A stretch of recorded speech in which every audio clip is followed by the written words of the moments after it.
John McCain is distressed. Can you blame him? There he was on the Senate floor unloading on some of his fellow Republicans, House and Senate, for their ultra-hard line in the debt ceiling negotiations.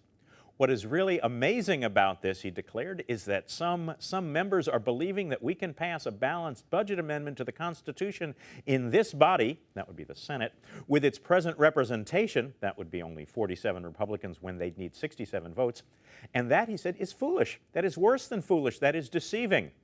He wasn't done. That is not fair to the American people, he said. To hold out and say we won't agree to raising the debt limit until we pass a balanced budget amendment to the Constitution, it's unfair. It's bizarro. Bizarro, he called it, on the Senate floor. And then he urged his colleagues to put aside their Tea Party delusions and actually do some serious negotiating for a bipartisan budget deal. You can feel for him, can't you? When John McCain hurts, we all hurt. And yet, there he was railing against absurd pronouncements, against doctrinaire positions right out of Fantasyland, against the kind of soundbite politics that stir the pot but only make it harder to solve the problem. Sounds like Sarah Palin's to-do list, doesn't it?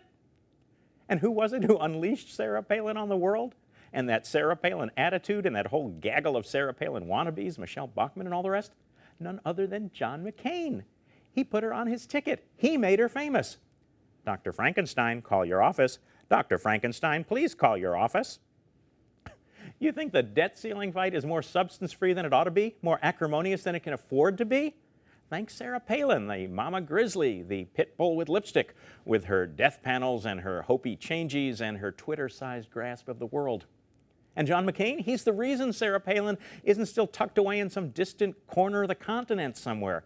He's the biggest reason Palin and her ilk have 24/7 access to America's eardrums.